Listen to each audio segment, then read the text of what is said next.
Ada penelitian bahasa yang berkaitan dengan kaki, sikil. Sing diurusi cuma sikil iki nggo ngopo wae. Ngade, jega, duga, itu diteliti secara kebahasaan, secara linguistik. Saya mikir-mikir. Kemudian Jawa itu terbentuk dari bahasa. Bagaimana bahasa itu bisa dipergunakan pelan-pelan menjadi sesuatu yang gamblang, atau itu menjadi metafora yang membuat orang mencapai dunia imajinasi yang tidak saja pada persoalan yang paling faktual, tapi dia bisa melampauinya. Kalau persoalan-persoalan ini kita gagas lagi, sebenarnya apa yang dianggap sebagai kekurangan atau yang tidak lengkap, ganjil, itu ada, dan itu konflik. Karena kemungkinan kosakata kita dalam bahasa Jawa yang sudah termuat di kamus atau belum, ini yang dilacak lagi bisa itu diskriminatif, bisa mengabaikan bagi orang-orang yang dianggap cacat, difabel atau apapun lah sebutannya. Misalnya nek bocah pelaku minta apa, wong tuane apa kancane ngamuk, melakukannya deglang, melakukannya pincang. Nah ini nanti yang akan sampai pada pengertian kita tentang raga. Padahal dalam realitasnya mereka tahu ada yang raganya tidak lengkap, tidak komplit. Tapi bahasa ini terpakai, kata ini terpakai pada orang yang sedang mengalami kecelakaan, mengalami petaka, atau dia pada proses kecanduan. Peminjaman, pengambil alihan kata itu juga akan mengubah maknanya. Dugaan itu akan konflik. Apalagi tangan. Jadi secara linguistik, raga itu sebenarnya akan memicu konflik antara yang lengkap dan tidak lengkap, antara yang sempurna dan tidak sempurna. Sampai persoalan yang paling anyel deh, yang bagus nganti sing elek, itu jadi persoalan juga. Dan konflik ini kan kita rawat terus menerus. Bahkan itu jadi doa. Sopo wong sing hamil ora ndonga muga-muga anakku ayu, anakku bagus. Yang ayu mau ngarep terlibat prostitusi kaya berita-berita sekarang ya piye. Tapi doa itu kan sebenarnya sudah melakukan konflik terhadap yang sebaliknya, yang bertentangan. Iya. Bagiku bangsa ini penting untuk diurusi dulu. Kita nanti akan membahas kata-kata yang berkaitan ragam, meripat, ibong, tangan, sikil. Itu urusan yang konfliktual. Tapi orang-orang Jawa bisa menanganinya. Nah, sing dadi soal ketika doa dia menganggap raga-raga itu kebaikan. Ketika dia ada dalam situasi atau realitasnya, itu bisa jadi gojekan, jadi guyon, jadi hinaan. Tetap saja kita akan menganggap ada dua hal, ada yang bertentangan, ada yang berurusan, itu selalu saja ada. Cuma penopone. Ini yang terjadi nanti di sini pertunjukan. Sini pertunjukan Jawa. Entah kita akan menganggapnya tradisional atau seni pertunjukan atau pentas-pentas yang menggunakan bahasa Jawa. Misalnya mengenai Junaidi atau Basi. Kata-kata yang mereka gunakan kemudian sampai ke imajinasi kita ketika hanya mendengar dari radio, itu akan ada gerak, ada peristiwa, ada tempatnya. Kalau kita melihatnya di panggung juga seperti itu. Kata yang mereka gunakan di sini mengandung unsur-unsur untuk konflik terhadap orang yang cacat, tidak lengkap, gandeng, atau memiliki keterbatasan. Termasuk hinaan-hinaan kita. Saya itu punya keponakan, namanya Nana, setelahnya di SMP. Dan dulu ikut saya bertahun-tahun ketika saya berhasil punya rumah tangan. Karena dia memang diajak terus oleh teman-temannya di desa. Bocah goblok, ngomong. Karena pikirannya memang tidak seperti yang mereka inginkan. Tapi kata-kata yang muncul itu khas Jawa loh. Kata itu khas Jawa. Apalagi jadi aja kan untuk menjeblok, wah, wes, ingat ya, pokok nemen, wah. Ini lo halus pak, halus, kasar-kasar. Dan kasar itu bagiku ekspresi budaya Jawa. Aku gak nomor nih budaya Jawa halus. Ya orang ini sopo, cangkemi sopo, tidak bisa. Hebatnya Jawa di situ kok. Pada titik yang paling ekstrim dia bisa mengatakan yang paling kasar, titik ekstrim berikutnya paling halus nganti rasa dungo, rasa dungu-dungi. Ibu jadi ngomong apa? Saya pikir-pikir, bahasa kita itu terlalu elok. Raga-raga itu tidak pernah digambarkan cacat. Metaforanya merdu, indah, mulia, dan tidak memperkenankan. Ada yang kurang, ada yang terbatas, ada yang tidak lengkap. Dan ini nanti dipelajari oleh anak kita. Yang kedua persoalan tata krama. Selama saya membaca bukunya Frans Magni Suseno, ya raiso ngerti jadi tata krama ini piye, etika ini piye, sholat tingkah ini piye. Tapi sebenarnya tata krama kita itu juga mengganggu loh. Cah cilik ngandani, kau yang ngelongking bertangan dengan bayus piye. Kalau dalam situasi yang tidak lengkap, apakah tata krama itu akan bisa menjadi luas, jadi elegan? Ternyata tidak. Karena tata krama Jawa itu anggup ketat tuh loh, ketat, dan dia tidak berurusan dengan realitas yang bergerak atau perpindahan tempat, perpindahan waktu, tidak ada urusan karena itu sudah kebabu. Nah kalau tata krama ini terus-terusan dianggap menjadi penentu dari identitas, kepribadian, kemuliaan orang, kehormatan orang, bagi itu harus diajar dulu dong. Tata krama itu sudah terpihak, tata krama itu sudah ini ideologis banget itu, karena bentukan-bentukan dorong-dorong lah. Kita nanti bisa membuka lagi Pak Susastro di buku tata cara.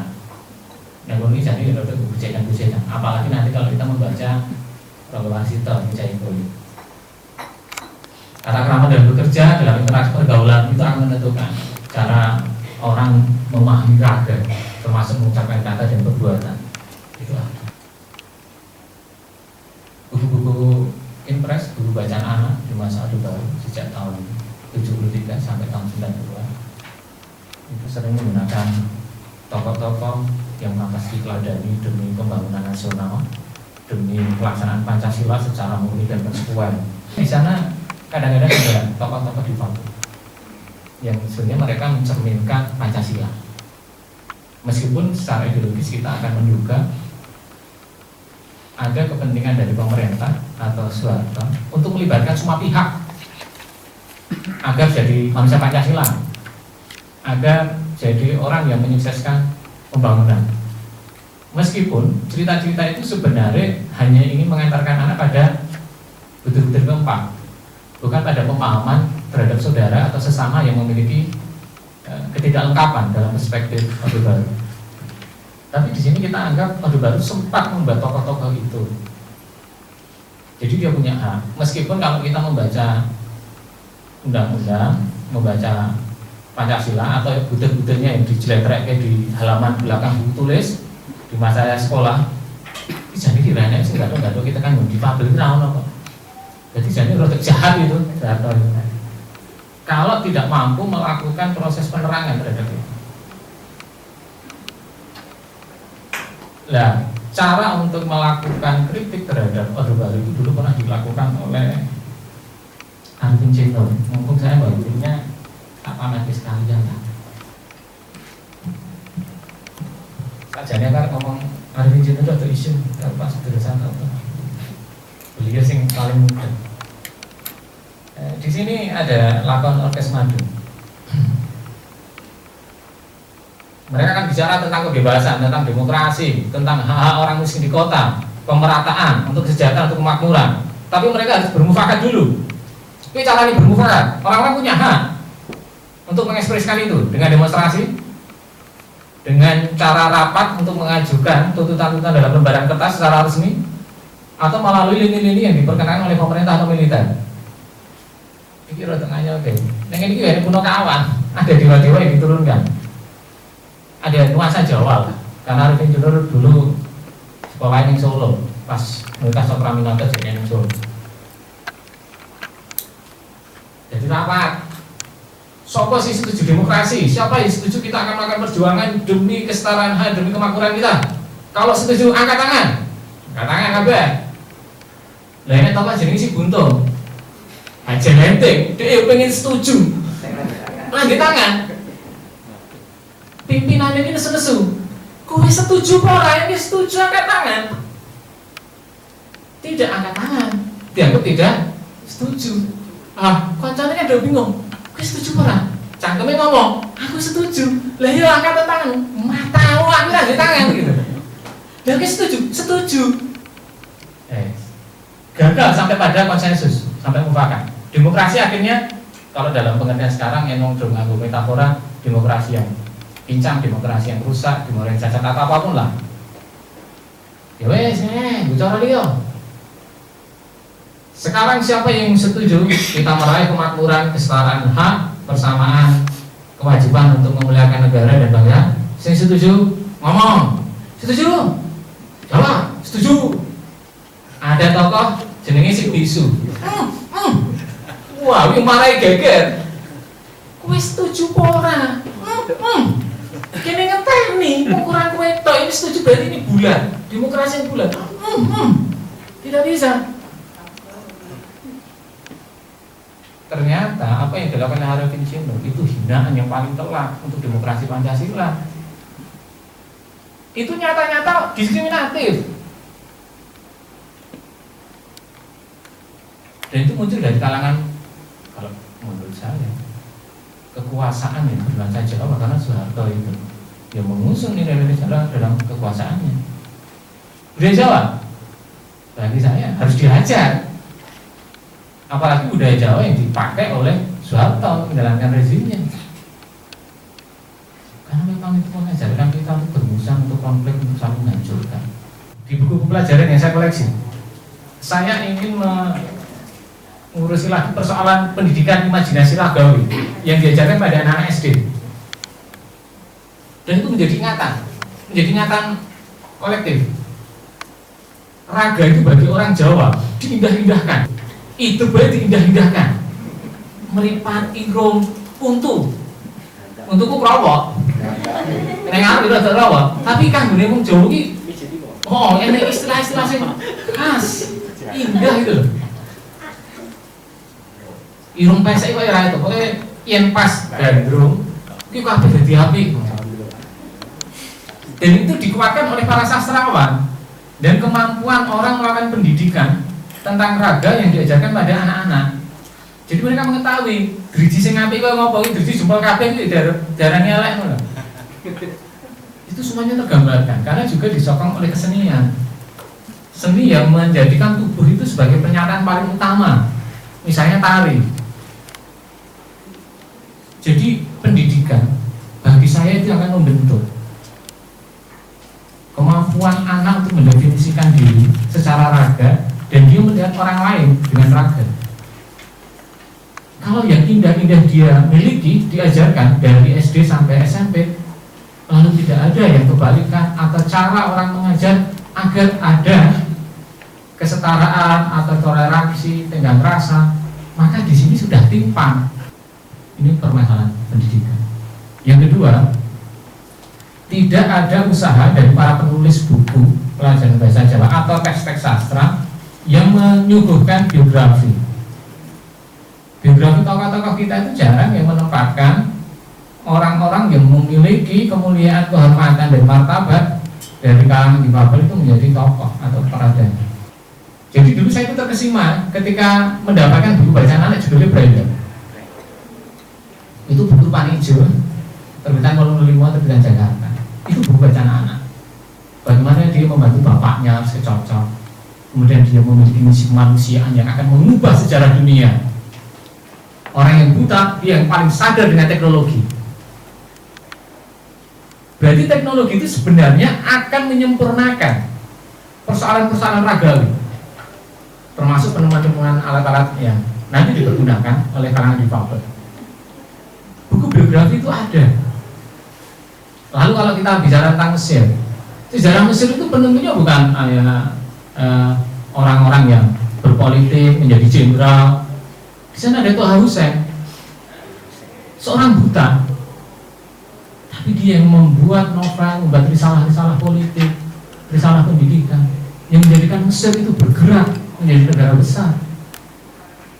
Si buta itulah yang sebenarnya memajukan peradaban Mesir, dan dia menjadi guru bagi Nabi Mahfud, peraih Nobel sastra, menjadi anutan dari para guru besar untuk menjalankan kurikulum. di sekolah dan di universitas. Dan biografi orang-orang ini diadakan oleh pemerintah, masuk dalam buku-buku pelajaran. Dan setahu saya, tokoh-tokoh itu tidak masuk di buku pelajaran kita, buku pelajaran bahasa Indonesia atau bahasa Jawa. Dan kita tidak memiliki para sastrawan atau pengarang yang berkemungkinan untuk mengerjakan itu. Ini nanti bisa kita buka lagi dalam perkembangan kesastraan Jawa modern. Karena ingatan-ingatan kita selalu pada tokoh-tokoh yang terlibat dalam persoalan asmara, politik, pertumbuhan kota, sampai akhirnya tema-tema yang semestinya mereka garap sebagai cara untuk menjelaskan kemanusiaan, menjelaskan kebudayaan itu agak terabaikan.